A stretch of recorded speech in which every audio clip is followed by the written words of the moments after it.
Good morning, everyone. Welcome to the every Friday's live talk of the live talk activity of the Baguio City Public Library. This is a weekly live talk. This month, if you remember, we tackled uh, the like our guest talks about the uh, gender and development because of the gender month, women's month. Uh, Also, they talk about rabies since March is also rabies awareness month. Today, we will talk about the world world in relation to World Water Day. So, alam ba ninyong yung in charge, tinap namin yung SEPMO office for this talk. So, alam niyo bang yung SEPMO is maraming division yan. Meron, number one is SEPMO, City Environment and Parks Management Office. Sa SEPMO na yan, may forestry, may parks, may liquid waste division. Dito sa Burnham, meron yung Burnham Park Management at saka yung WAMD. Alam nyo ba yung, hindi ko alam kung narinig ninyo na yung office na WAMD. Pero today's talk will, we will hear about this, the function of this office. So, welcome. At Okay. So maybe before I ask the question, let me just say some background information regarding World Water Day. So World Water Day actually celebrated March 22. However, with the many celebrations, it's just today, March 31, that we are going to talk about it in Live Talk. So it is an annual event by the United Nations to celebrate awareness and siguro mas ang tawag dito, consciousness, awareness and consciousness on the importance and of course the proper use of the very important natural resource which is water. After all, it is one of the most necessary that we need for survival. Daily survival yan eh. Without water, we cannot survive. Our body is composed how many percent of water? The world is 70% water. So we cannot deny that water, even if that's just parang napaka-natural or parang napaka-common ng bagay. But sometimes we forget the importance of it. Okay, so, and of course, yung management ng water resource na yan, that's why we have invited our division from the SEPMO because they are in charge of this office who manages some issues on our water management. Okay, so maybe we will let them introduce themselves kasi I'm not personally very much aware of their background. So I will give you the chance, engineers, to say something about yourself and of course say something about your office. So sino pong mauna? Maybe Engineer Swandin. Okay, may kodigo. Okay, good morning. I am Wilbur Swanding.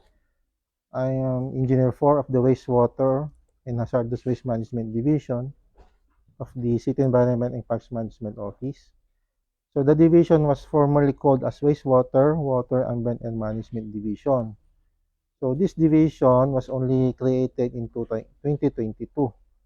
From there, it created another division, which is the Environmental Management Division. Our division, which is the Wastewater and Hazardous Waste Division, has namely two sections. Okay, the first section is called the Sewage and Safety Treatment Plan section and Hazardous Waste Management section. Okay, the Sewage and Safety Treatment Plan section has the following units. Okay, we have the Electrical Mechanical Unit, Treatment Plant Unit, Sewer Connection and Maintenance Unit, Laboratory Unit. Okay. This section also has the following functions: operation and maintenance of the Baguio sewage treatment plant and septic treatment facility, preventive maintenance of city collection system or sewer lines, issuance of sewer connection permit, wastewater disposal certificate for building permit applications, in-house laboratory testing of wastewater and water samples, dislodging of private septic tanks, investigation, inspection of sewer-related complaints, and preparation of program of works on sewer-related projects. The other section, which is the hazardous waste management section, focuses on the following: inspection of car wash and auto repair shops for business permit applications, inspection and investigation of complaints on hazardous waste, profiling of hazardous waste generators, information campaign on hazardous waste management, and implementation of hazardous waste management on related local ordinances and programs. That is our division, the wastewater and hazardous waste management division. So, marami po marami siyang sub. Okay. Marami. Before the sub question na din, let us hear from Engineer Safronio Pascua. Good morning po. Our division is Environmental Management Division.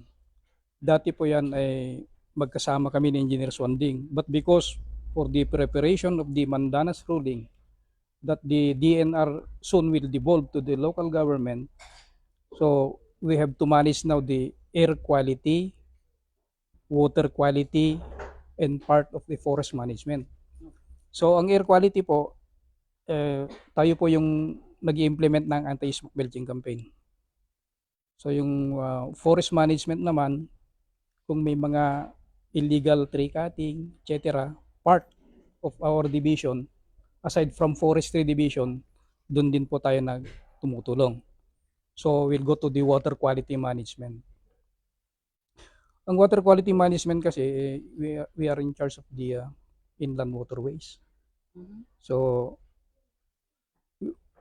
ano ba yung sources of pollution? We have to identify the sources of pollution, etc. That is our division. So kahit na nag-separate or parang pinaghiwalay, there is still a connection. Of course, ma'am, kasi kapag may problema sa kanya, pupunta sa akin. Pag na-resolve ko, kung hindi ka na-resolve, babalik ko sa kanya. Ganun po. Yes, it's okay. It's a very good management practice, kasi talagang hand in hand, every division may Yeah. may role. Oo, may connection. Even as actually, kahit wala man kaming direct na connection sa office niyo in relation to water management, we have here our resources. Makakatulong pa rin kami sa public in terms of awareness for better practices through education, information campaign. So, sir, if you have information campaigns going on, siguro pwede rin po kaming matap and we can do it hand in hand. So, for example, kung may mga seminars, we can do it actually. Pwede kaming mag-interject ng konting patalastas. About information. Yes, Information about. about information. Marami din kasi kaming e-books Not many are aware of this na pwede silang makapag-download ng e-books from our website. And yung mga bago nating libro, digital books and printed books, marami doon about environment, water topics, mga ganyan. Okay, so moving on, after the patalastas of the library thing, I am very interested dun sa water treatment. So can you talk us more about yung water treatment natin sa sanitary camp ba, sir? Wastewater. Wastewater Water. treatment. Ayun. So paano yung nangyayari doon? Saan nanggagaling yung wastewater na tinitreat ng inyong office? Okay. The facility is called the Baguio Sewage Treatment Plant. So this is a grant aid project by the Japanese government to JICA. So this was donated to the city way back 1980s. At that time, it was attended by former Mayor Bueno, requesting for a request regarding our problems at that time, especially in water pollution.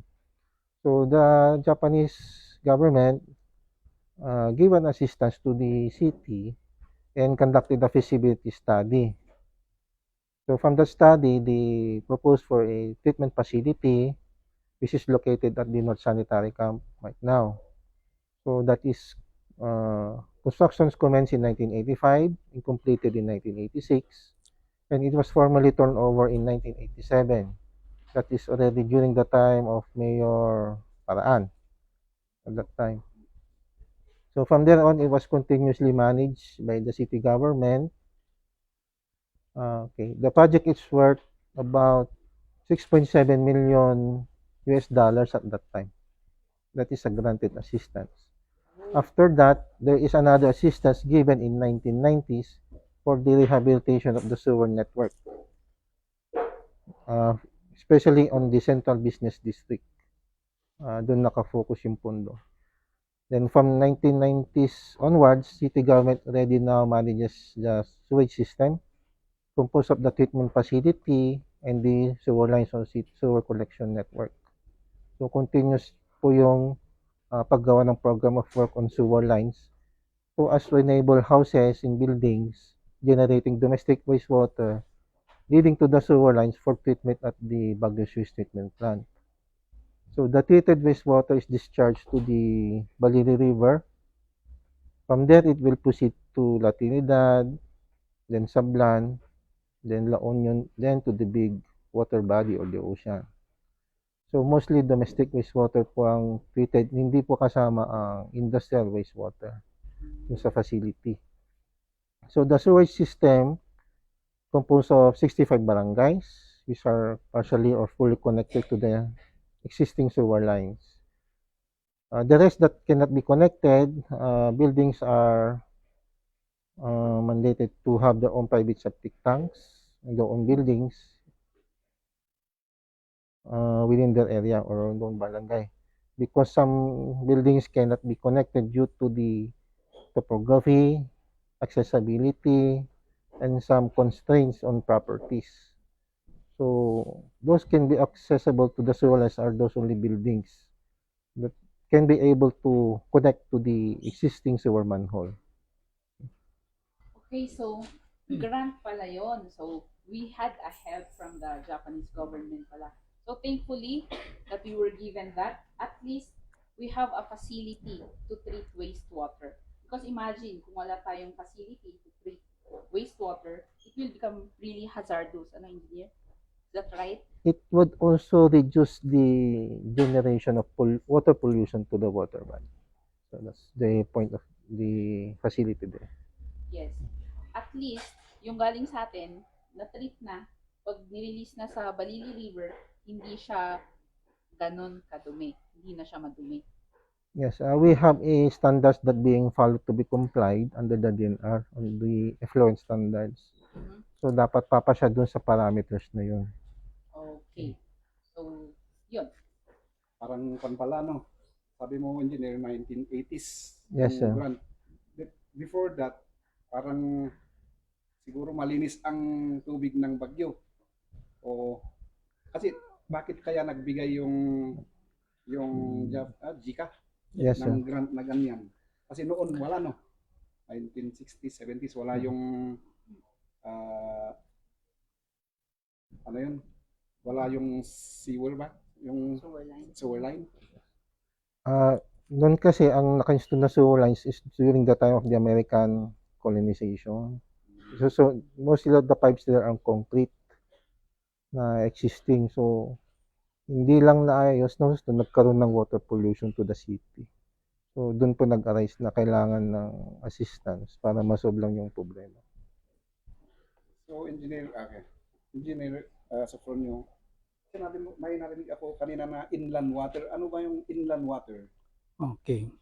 Ang inland waterways ay yung Balili River, Wood River, Galiano River, at sa Kambalanga. There are 4 tributaries gagaling sa Bagyo towards downstream. Okay. Ang Balili and Wood River na i-enroll na yan sa WACMA, yung Water Quality Management Area, the DNR. Ibig sabihin po na polluted na po ang Buwed at saka Balili na kailangan ma-rehabilitate. Now, anong sources of pollution? Illegal waste discharge, manggagaling sa septic tank. ag-grazing activities, yun ang nagpo-pollute sa creek natin. Now, we have to address that so that the tubig natin malinis na infiltration sa underground natin para yung tubig na i-extract ay malinis. Well, inumin. Hindi naman pwede pang inumin. Pero at least nabawasan. The reason why may nandyan yung sewage treatment facility para yung septic tank na natin hindi na mag-infiltrate sa underground. Matritreat muna, pupunta sa treatment facility. But because nga yung topography natin, hindi lahat yes ma'am, at saka dapat meron din tayong propose din sa Camp 7 area, City Camp area, para ma-addressan yung mga overflowing septic tank na gusto mo rin i-dislodge yun. Hindi naman makarating yung mga sasakyan na mag-dislodge because maliliit nga ang daan natin. So, yun ang nagkukos ng pollution sa underground. So, we have to address that aside from the mga makikita nating runoff na marurumi. Yeah, sir. Yes, kasi medyo ano kasi yung sabihin na natin gross, ano? Imagine kasi kung minsan kahit may septic tank yung household, kumbaga, aminin natin, pag umuulan, meron yung mga nag-o-open ng septic tank and it will really seep through. Yes. Yes, ma'am. Yes, sige sir. Isa pang program ng city is the recovery of cement, the 3 meters cement along the creek, right? Kasi talagang hindi na natin makakuha yung sinabi mo. Yun nga, pag umuulan natin, i-release kasi yung gusto man nilang ipa-dislodge. Yung nga, hindi makarating yung sasakyan. So kung may open space tayo na pwedeng pupunta or pwedeng pagdadaanan ng sewer line later, yun ang isang purpose nun na dapat ma-clear yung cement. Pero nabahayan yung iba. That's why it's Okay. really interconnected. So aside from SEPMO, connected na rin ang buildings Yes, and CPDO. ma'am, the champion team according to them is SEPMO, Sibaw, and CEO Okay. sa cement. Kasama po natin yan, nag-issue ng notice of violation sa mga ongoing pa kasi. Mahirap yun, ano? Mahirap siyang gawin kasi ang dami ng bahay. So, Concrete pa. concrete pa. So, ang hirap talagang Talagang, i-resolve. this is the reason why we have to call them for a dialogue and show their proof of ownership. Mhm. Kasi siyempre kung public land yan, hindi mo pa pag-aari yung pan, di ba? Ang yung easement na yan. So we have to clear that. Ganun ang siguro ang alam natin na pwedeng ma-resolve yung ibang problema sa within the creek. Talaga, sa creek talaga, yung talagang nasa tabi lang popollute talaga. Definitely. Okay. Given dun sa mga talagang mahirap ma-reach pag gustong magpa-dislodge, meron naman din yung residences na pwede naman silang magpa-dislodge. But still, kasi maayos naman ang kalsada. Because I have experience sa barangay na mismo namin. Where, kung minsan, basta umuulan yan, sisingaw talaga ang amoy Reklamo po sewer. daw sa kanila. Name your barangay, ma'am. Kasi Sila ang recently lang kasi kagagaling ko lang sinabi ko sa inspection, may complaint sa Scout Barrio. First hour yan. From time to time, gabi nagre-release daw. So we validate it. Mhm. In that area talaga may mga overflowing sa mga nila, overflow yung septic tank. So they will release pero hindi pa rin, bawal pa rin yun kasi alam naman po nila. So I think, ang number one problem din talaga kung minsan is, of course, yung discipline and of course, yung care for others. Oo. Kasi it's not just you who is living in the community. Kailangan isipin natin isa-isa ano yung magiging effect ng action mo. Sabi nga dito sa ating poster in celebration of World Water Day, they are reminding us to be the change you want to see in the world. So, engineer, ano ba? Please advise us or educate us. Ano ba yung dapat namin gawin as members of household and of course as members of the city to help you in addressing water pollution? Yun nga ang sinabi mo, dapat police your own rank. Kung nasa tabi ka naman ng creek, tapat mo, linis mo talaga, you have to implement that. Kasi ikaw naman talagang nandyan na eh. Huwag mo nang sabihin yung galing sa taas. Hindi. Kung ganun lahat ng attitude natin, nasabi mo galing sa taas, paano kung kuminto na yung taas ngay? Wala na, di ba? So, within your part, gawin mo na. Kasi, yun nga, segregation, nandyan na. Minsan naman, kahit na sinasabi natin na i-segregate mo, halo-halo pa rin, tinatapon pa rin sila. Yung observation natin talaga, generic, talagang ganyan. So, every, ganito, World Water Day, may activities tayo ng yung clean up drive. Mhm. Pero recently lang ito kasi, itong World Water Day na ito, nagkon kami ng training sa environmental police training. So recently lang, 2 days, 2 days training yon na naitap na yung mga police, parang environmental police para sabay-sabay na tayo with yung group na task force group na kung kailangan may problema sa kasama yung police. Alam nyo naman kung may naka-uniform may effect. Kaya Oo. yun ang activity namin nung World Water Day. Hindi kami nag-clean up. Mhm. So training ng 2 days training po yan na nagawa natin. At, may mga speakers tayong mga lawyers, i-explain nila yung mga legal aspects ng on how to issue and operate and implement the law. That's very good activity, kasi kung minsan talaga yung awareness, Yes po. para makagalaw ka ng tama, you should be aware kung ano yung dapat mo talagang gawin. At saka, tingnan mo yung dating ginagawa, World Water Day, yung sabi ni engineer na clean up drive, yung maalala ko, pati din tayo nakikiparticipate na Aulon Barangay, ganyan kung minsan. Pero mas maganda yung sabi niya ngayon na iba para ma-aware at saka ma-inform yung barangay sa kanilang tungkulin rin na hindi yung water day, World Water Day, maglinis. Punta ka, maglinis. Kinabukasan, may Ganun ulit. nag-release. And I think it's not fair din, natatawag ka ng ibang tao to clean up the mess of other people. Correct. Oo. Actually, sinabi ko yan sa mga barangay assemblies na hindi kayo ang nasa sa within the creek. Huwag yun namang sabihin sa mga barangay official ang linis para sa inyo. Sabi ko, you have to help them. Ganun talaga naman, puro barangay official naglilinis. Kaya sinabi ko sa barangay na gagawa kayo ng action plan ninyo. Itap nyo lahat ng mga nasa within the creek. Yun ang program namin ngayon na dapat itap nila para ma-minimize. Siyempre, police your own rank. Kung walang magtatapon, alangan na yung malayong magtatapon pa doon. Kung hindi yung nasa gilid ng Kung minsan naman, okay, so this is the house, tatapon siya doon, dumaan yung tubig, pumunta sa house ni engineer. So ang maglilinis na ngayon, si engineer. So siya pang yun. And ang bottom line talaga dyan is discipline ng kanya-kanyang Yes po, discipline talaga.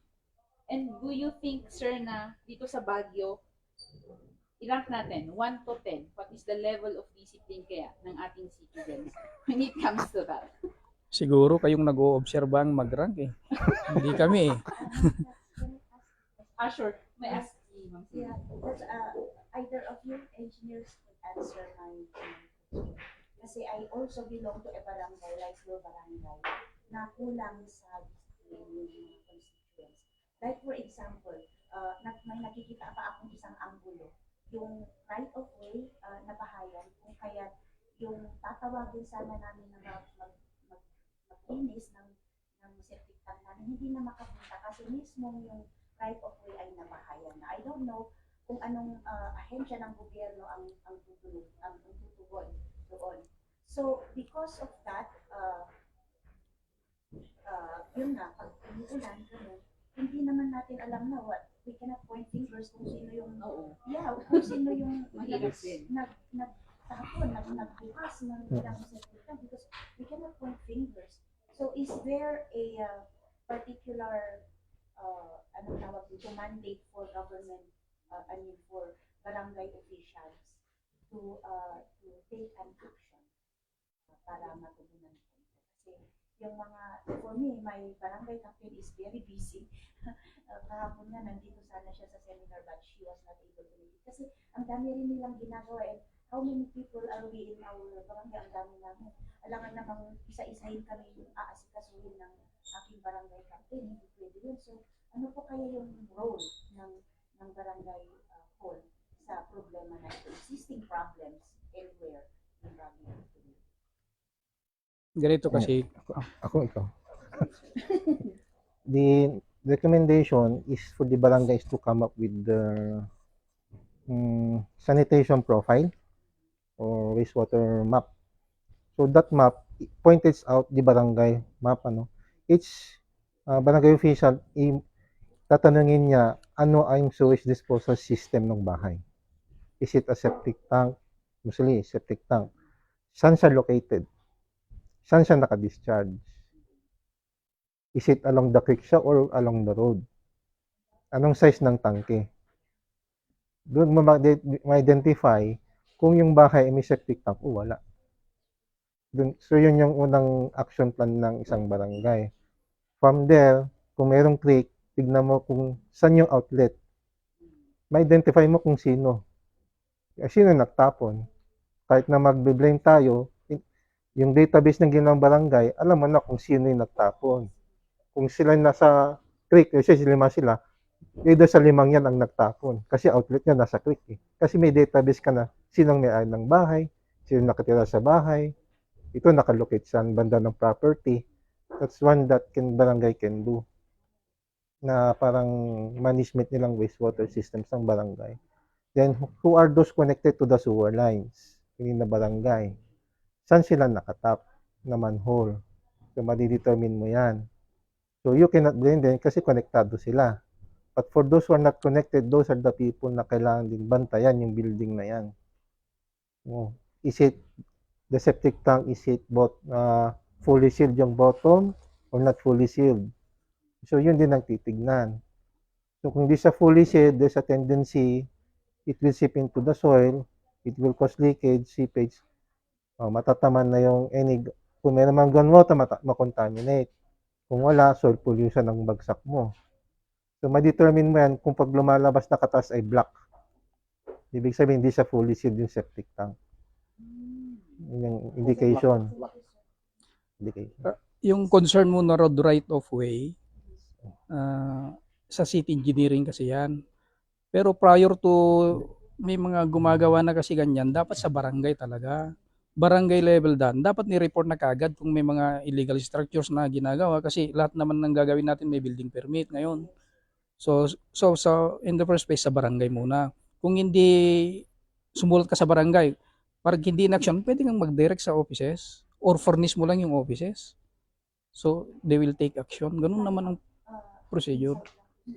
Ang dami kasi mga constituents, I will not name the barangays, pero ang daming concerns, like pumunta na po ako sa barangay, nagtulog na ako sa barangay, I even went higher than the barangay, pero bakit parang walang action?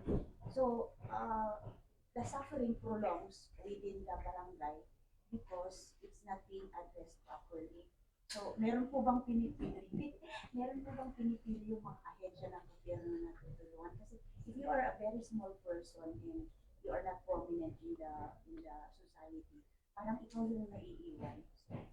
And I speak for my barangay. I speak for small people who are suffering because of this kind of problems na hindi ako kaagad na-address. On the part of environment, wala naman akong kinikilingan eh. Kahit ano sinasabi ko, you plug that immediately yung mo, babantayan ko yan. Pag nakita ko, ginawa ko na yan. So hindi ako alis hanggang hindi niya i-plug yung overflow niya. Mga ganun ang dapat siguro, I don't know, basta yung part ko. Sorry Lahat ng ganyan sana. Nasa gobyerno, parang ganyan yung atin. So sir, is it difficult for you na gawin yung bagay na yun? Kung may batas naman tayo, bakit? May batas nang ini-implement natin. Speaking of that batas, ano po ba yung violations kapag it's proven na you violated yung ano Eh, niyo. ang daming standard violation of, na. ano. PD 856, Code on Sanitation, Environment Code. Yun ang kung natin, yung Environment Code naman ang batas natin sa city ngayon. So yung ang content ng Environment Code, siyempre nakuha lang sa national law, based sa national law. Kaya lang, medyo yung fine mababa. Although pero kahit ikaw naman mabigyan ng notice of violation, siyempre you have to act on it or else we'll file a case against you. Ganun talaga. We'll give them 3 days, 7 days. To act doon sa violation. Depende sa kung siyempre kung septic tank ang problema, hindi naman magawa within 7 days. Bigyan natin ng kwan. That is the part of technical knowledge na lang. Doon pumupunta yung technical advices. We have to implement talaga kasi kung hindi natin kwan yan, tulad ng air quality management, kung hindi natin may enforce yung anti-smoke belching campaign natin, wala talagang maraming mausok, hindi nabawasan. Parang ganun lang naman yan. May batas tayong i-implement dapat. So, marami tayong napag-usapan, no? About yung kwan na yun, yung police your own rank, parang ganun, no? Yes, sir. In relation to yung tanong ni Ma'am Cynthia, ano bang kwan? Ano bang procedure sana ang kwan? Ang gagawin ng isang yung affected na resident kung siya ay kung may ganun na nangyari, kung may release, for example, ano ba yung unang gawin, pataas, parang ganyan, ano kaya yun? Hindi, meron na yung kwan ngayon, di ba? No, simula naman kay Duterte 8888, di ba? Hindi na kailangan na kwan na susulat ka pa kasi kwan. Pwede may kwan naman may Viber si Mayor. So immediately kahit gabi yan pag kwan, kinabukasan kung pwede mong gawin. Immediately. Pwede na ngayon, hindi. Pwede na ngayon. Oo, kasi paano kung emergency? Kailan ka pang gagawa ng sulat? Hindi na kasi kaya nga na-itap natin yung ito sa akin lang, kaya na-itap natin yung police kasi 24/7 sila nagjo-duty. Tayo naman siyempre 8 to 5 lang tayo. Paano kung ini-release ng 10 o'clock? Paano natin ma-document? Kaya yun nga, yung sinabi ko na may training last World Water Day na initiate ni Attorney Diwas naman na para may itap yung mga pulis. Kaya gusto-gusto ni Mayor yung mga pulis kasi immediately kasi yan, nagra-round sila eh. Saka yung mag-release hindi naman siguro 8 to 5, no? Wala, definitely hindi kasi mangangamoy yan. Gising lahat ng tao.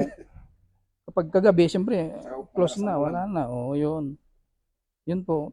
Immediately na yan. Kahit kung long term, pwede sa barangay. Pero kung immediate, yun na, ang daming Facebook. Yan, kuha nilang kagad. Wala pang pangalan. Basta sabihin lang natin na may landmark naman na kasi hindi mahirap maghanap eh.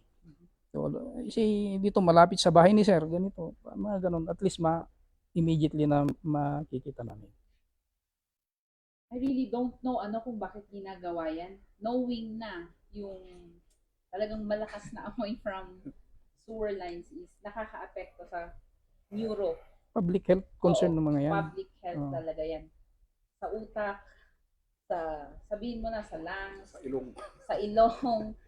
And kung aabot pa yan sa ating food, of course, pati digestive, lahat na yan maaapektuhan. So if we do not treat this problem kasi right now is pwedeng umabot yan sa global health crisis din talaga. We might not imagine right now katulad ng COVID-19, so air droplets, mga ganyan. But doon naman sa mga microorganisms na galing sa ating sewer lines, parang hindi natin masyadong nai-imagine na pwede yung maging talagang major concern. But habang hindi pa siya umaabot sa ganun, at least for our city habang hindi pa sana umaabot sa ganun, is we start acting. And that's why we are thankful na may mga offices tayo sa government na uma-action sa mga ganyan. We have their offices. Maybe sometimes we do not express yung gratitude sa mga ginagawa nila. Kasi mahirap yung trabaho nila eh. Imagine kung ikaw yung magka-handle sa facility plant na yun. May mga kwento nga eh. during summer, May, Mm. meron tayong di ba, special program for the employment of students. Merong na-assign sa iba-ibang government offices. Merong na-assign din sa office ninyo. And may mga kwento kasi kay Sir regarding their experiences. So I think Sir Noe would have to elaborate on that. Meron kasi yung yung parang marites naman na to. No, Meron- just so they will meron know the yung- experience kung paano mag-work sa ganung facility. Yung sabi ni Ma'am Kat na space noon, may na-assign daw sa sanitary noon, 2000, below 2010 yun eh. Na mahirap daw talaga ang trabaho sa sanitary. Bakit daw? Kung pwede, ayaw na namin sana doon. Pero believe ako sa mga empleyado. Sabi niya. Bakit? Sabi ko, yung waste daw ng Bagyo ay yung waste daw na malaking tubo. Punta daw doon, sinisiparate nila yung liquid, Sludge siguro sir. O yun. sludge. Mm. Kung totoo naman, kung ikaw, sabi ni Ma'am Kat, hindi natin mapapansin yung office na ito, yung trabaho nila, pero ang laki-laki, ang mahirap pala, at saka malaki ang tulong, lalo na sa environment. Yes, Diba? because talagang malaki ang role kasi naapektuhan ang health eh. So, Napakalaking bagay yun. How will you survive kung hindi ka malusog? And how will you effectively contribute sa society kung yung health mo is affected? At least nga sa atin may water pa tayo na source. We just have to manage kung paano siya gamitin ng maayos. Comparing sa ibang countries, for example, dun sa mga talagang disyerto, ang hirap ng tubig nila. They would have to go to the well pa para magsalok. For us, sa atin, parang taken for granted. We have access to faucets, yung mga ganon. Parang ang role na lang natin is, i-manage naman yung waste. sa unang-una sa atin. Yes, sa atin mismo. In Kaya every household. meron pa yung isang kwan sa Pangasinan. Kumuha ng buko, ininom yung buko, tubig ng buko, nahilo. Bakit? Sabi nila, yung puon na, yung mga basura pala ang nakapandoon, yung mga kung ihi, ganun, doon dinidilig. Sa yung nyug pala, kung ano yung nasa ramot, Sa Mm. ilalim niya. na ilalim niya, Ugat niya, yun oh. ang kukunin niya, yun ang i-produce na yung tubig. Sabi natin, ano yung most clean water in the Buko juice. buko juice, sabi natin, pero kung ganun pala, So, yun. So, see, yun yung sinasabi ni engineer kanina na aside from the water pollution, aabot na sa soil pollution. So, even yung sinasabi nating cleanest na liquid na buko juice, wala. magiging kwan pala kung pabaya tayo o tapon-tapon tayo. magiging polluted na rin siya. So, sa treatment na lang naman sa inyo, paano yung treatment natin pala sa yung tubig na Wastewater ba? wastewater? Usually, ang treated wastewater, discharge lang sa Balili. So, wala nga tayo yung recycling process or other means para makapture sana. That would add to the parang additional water supply sana. Kasi additional treatment yan, malaki another cost for that, for having it potable. Ay, oo. Malaki. Kasi meron yung sa iba, aside from yung lilinisin yung tubig, ipaprocess pa talaga siya to become drinkable. Yes. Do you have an estimated amount kung magkano Ay, mahal yan. ang budget for ganun? Isipin mo na lang yung mga water refilling station natin, palakihin mo na lang konti. Usually, investment mo sa water refilling, 500,000 Mhm. with that capacity. Now, to cover the capacity of 8,600, lakihan, parang 500,000 times the cost of that unit. So, assuming 500,000 investment sa water refilling, may certain capacity lang siya. let's say, siguro 12 gallons per day or more than that. Then, lakihan mo lang yung unit that is already the cost na kailangan mo. So, parang malaki ang kailangan mong unit, let's say billion, just only to produce potable water. Kasi madaming process, like chemicals, media, yung mga unit, mga reverse osmosis, mga disinfections, ultraviolet, mga ozone, before having it drinkable. Magastos siya. Tapos maintenance mo, magastos din. Para lang to have a drink of water of 2 liters in a day. Para lang for the number of people. Okay. So having said that, sa tingin po ba ninyo later on we would really have to build something like that facility? Maybe in the future. Tapi, worst comes to worst, we have to do that. Kasi we consider wastewater also as a resource. Siyempre sa ngayon pa lang si Water District ang susupply. Kaya groundwater yan. Paano kung nag-deplete yung groundwater? Saan tayo babagsak? Surface water na. Wastewater ng another source. Yun ang worst case scenario. Kung mangyari. Kung mangyari. Tapos parang ang Prino project kasi nila ngayon is talagang pa-deplete na yung water resources natin eh. If we do not act daw within 30 years, talagang Baka mangyari yun, sabi ng engineer. oo, we would have to mag-invent na kung ano-anong solusyon dyan para meron tayong tubig. So, water will become already commodity. Mamahal na. Eh ngayon, magkano na yung bottled water? 10-20 10-20 per bottle per pa. bottle. Maliit pa yun ah. How much more kapag in a family, how much ang makukonsume mo eh. At least ngayon, affordable pa yung 1 gallon is 35. So, sana lang ha, huwag umabot na parang ang price ng water is magiging ginto. So, any advice pa rin. Siguro, ipalawakin naman natin sa government actions. Ano pa ba yung nakikita nyo na pwede natin gawin for future plans?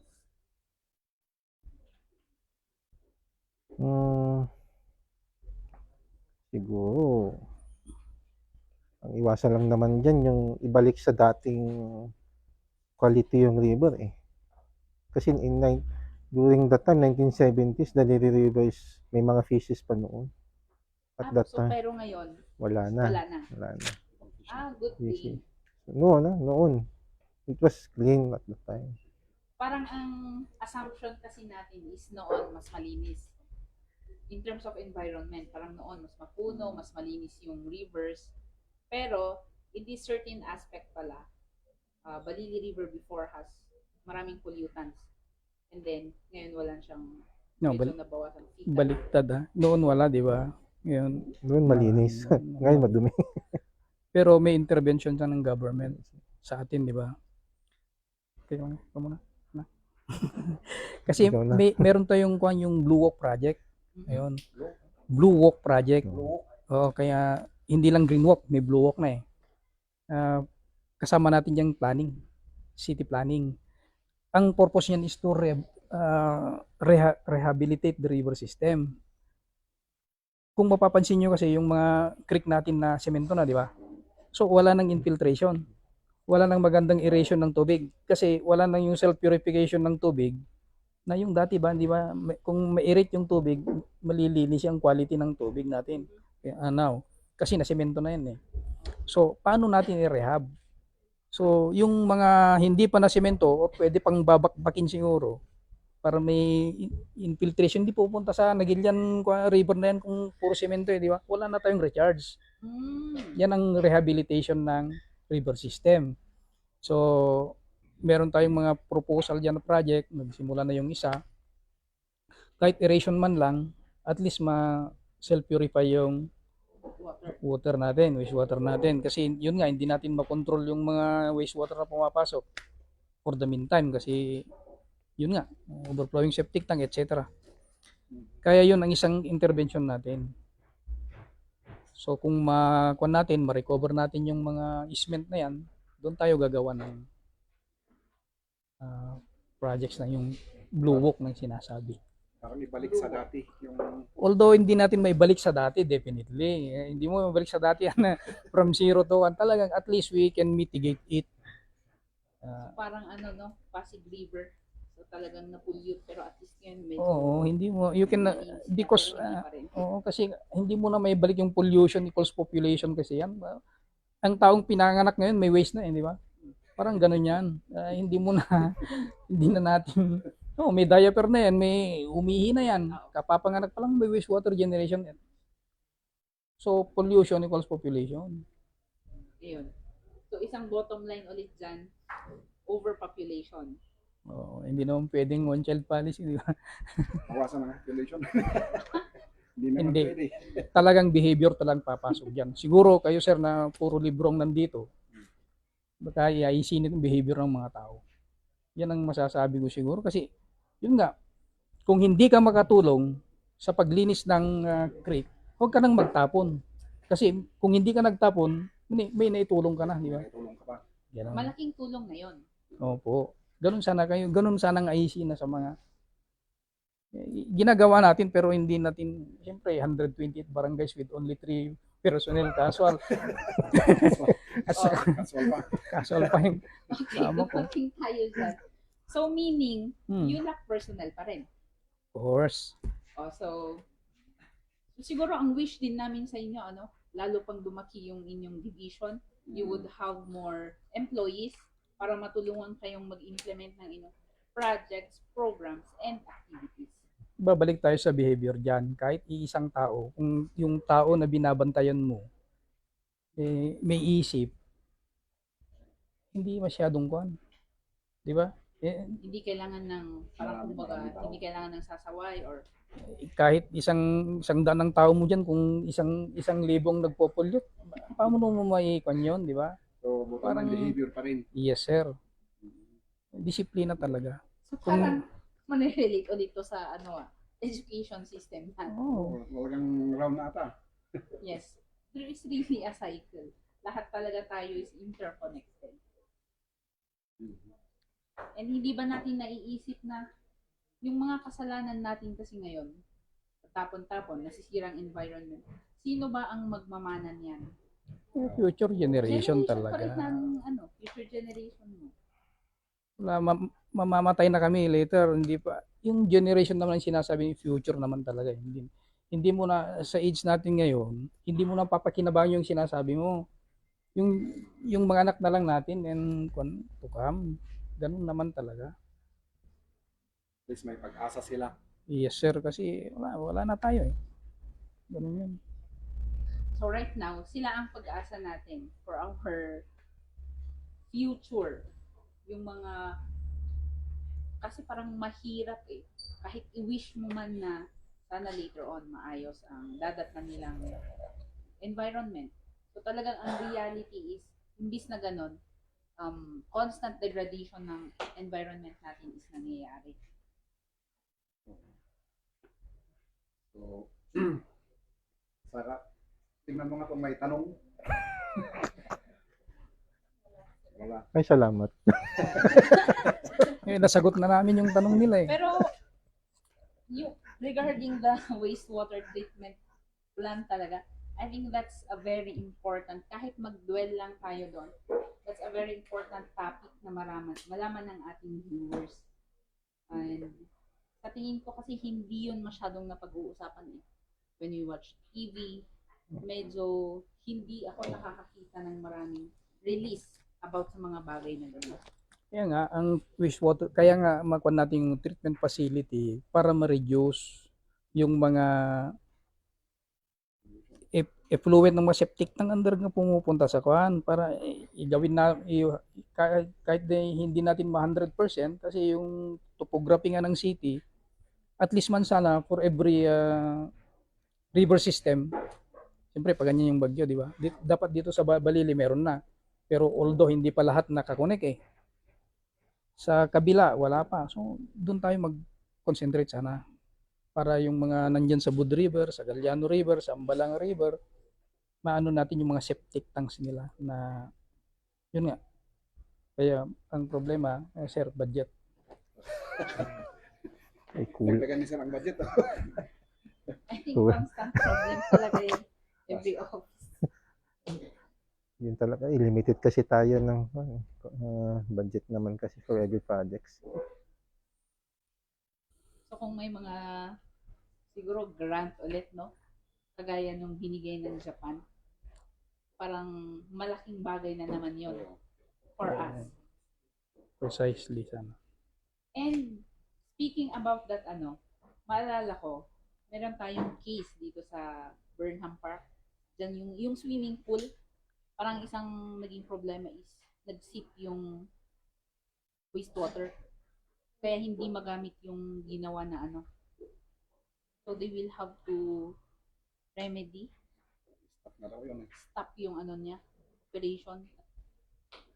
We do not know kung anong gagawin. Mm, So meaning, even dito sa mga kahit simple lang na kwan na ganun, malaki ang effect kasi na-stop ata yung construction ng swimming pool dahil nung Hukay hukayin, sila. may natamaan. natamaan. Pero sa kwan ata yun sa Burnham, no? Burnham yun. Hindi set mo. Kadmo yata. Kadmo. Kadmo. Ay, kadmo. Anyway, yun ay mga infrastructure kasi yan. Pwede nang tanungin sa city engineering kasi silang nakakalam drainage system. Siguro sila po. Pero tignan mo yun, ang ganun talagang affected. Yes, it's really effective. Kasi magkano na ang budget na pumunta dun sa Oo. malaking budget. Parang sayang ang magkano. We will not dwell on that, but still, kung may mga ganong problema because of water pollution, sayang ang pera. Okay, so, do we have questions from the audience? You might be interested in something. How about you personally? Wala kang tanong. So, kung wala kang tanong, wala kang concern. Kung wala daw kayong tanong, wala kayong concern. So, dito nagtatapos ang weekly live talk natin. Hindi pa. Ay, hindi pa. I think I will have to ask you now. Do you have any message? Do you have anything to promote? Okay. Mauna ka. Ma- Gusto mo mauna? Ikaw na. Sa ating mga kababayan, lalo na yung mga naka within the creek. So, yun nga, kung hindi kayo tumulong maglinis within your area, huwag na kayong namang magtapon. Kasi kukunti lang ang tao na nag-monitor po sa inyo. Hindi na kailangan na kayo po ay mamonitor. Police your own rank. Ganun naman talagang programa ni Apo Mayor na tapat mo, linis mo. Yun lang po sana para kung may problema kayo din sa kapitbahay nyo, pwede nyo i-text kaagad. Ang dami naman tayong social media dyan. Kahit hindi nyo sabihin yung pangalan nyo, basta may landmark, pupuntan namin. Thank you. Okay. Meron pa atang bandyan eh. Okay. In relation to World Water Day, we should also take note that water is a resource. It is also brings life to our end, in our lifetime. Also out in civilization, water has been useful, especially in agriculture. So, we should take note of that. Kung walang water, wala tayong pagkain, our lifetime will also be reduced because of the absence of water. So, water also symbolizes our culture, especially in the Cordilleras. We usually use water in some of our customs and traditions, just like in making a rice wine in some traditions, or as part of a offering to our gods in the Cordilleras. Because water itself also gives us a purification in our end. So it also brings also identity to our Filipinos, especially in the Philippines. Let's say, Cagayan River is very well known. Philippines is well known for the presence of Laguna de Bay. Anong meron sa for Baguio, it is well known for our very popular tayo pag sinabi natin Balili River. Pagpunta sa other regions, they are also well known like the Pasig. Sino ba si Pasig River? Ang makikita sa Bulacan si May Kawayan. So it helps us identify the location of the place because of the presence of the river or the water body. So with that, rivers are also considered as sources of water supply in some parts. So sa Manila, they use the Laguna as their water source, having it distributed to their concessionaires. May bayad pa. Actually nga, walang bayad yun kung tutusin. You're only paying the cost to have it delivered to your building. Yun ang binabayaran natin. But water is really free kung tutusin. It's a natural gift to us by God. So dapat natin binantayan sana ng husto as being the living stewards in our earth or planet. So yun yung pinaka-importanting basic need talaga ng tao, which is water. Other things will only follow, like the housing, shelter, everything else will follow. But water is very important to us. So have it preserved, conserved for a long time because it will really save us. Thank you. Napakaganda ng message ni Engineer Swanding, ano? So may it be a reminder talaga sa ating lahat. Huwag nating i-take for granted yung kanyang mga sinabi. And of course, may we not take for granted the water that is available to us now. Happy World Water Day. Yes, happy World Water Day, everyone. Pasingit lang ha. Sustainable development goals kasi ang goal natin so ang water pumapasok yan sa SDG number 6. So that's clean water and sanitation. So ano ba yung ibig sabihin nung pag pumasok siya sa sustainable development goals? Meaning we have to achieve that goal. So for now, ang ating SDG is by 2030. So ano na ngayon, 2022. We have 8 years. So ang goal daw sana, pala, nasa last year pa ako. Ngayon is 2023. We have 7 years na lang pala to achieve this goal. So by 2030, everyone would have safely managed water and sanitation. Can we do that? I think it's up to us if we will, in our own ways, do our part to achieve that goal. Because our government offices, our engineers, they cannot do it alone. Kailangan po nila ang tulong natin. And Tulong-tulong tayo. yes, tulong-tulong talaga ang kailangan. Because kahit sabihin mong in 100 people, 50 ang tumulong, 50 ang hindi. What makes that? Baliwala yung effort ng 50 eh. So yun, talagang bottom line, discipline. And care for others. Because caring is Sharing. helping. So with that, thank you very much for tuning with us. Thank you very much, Engineer Pasco and Engineer Swandi. So I think this is a way also to know us better as government employees. Hindi lang sa atin. hindi lang sa kanila. atin. I think it's a good way na yung government employees they will see it in a better light. So any final message, Sir Noel? That's it for me. By the way, I'm Kasalawan Kanutab, your co-host for today, our main host. No way, chap. Okay. And of course, to further express our gratitude for your attendance.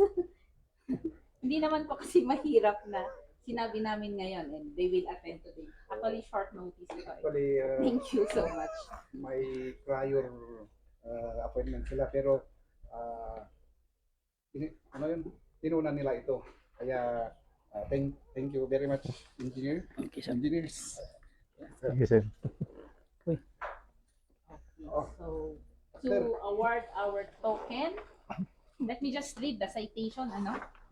Certificate of recognition is awarded to Engineer Wilbur Swanding in grateful appreciation for sharing his invaluable knowledge as a guest speaker during the live talk in celebration of World Water Day 2023, given this 31st day of March 2023 at Baguio City, Philippines.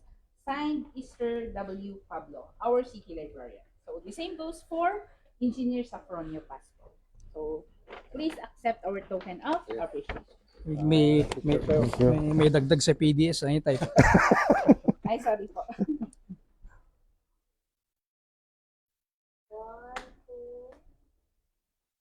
Okay, thank you very much, sir. Thank you very much. I hope this is not the end of our tie-up. Weekly pwede naman. Weekly report.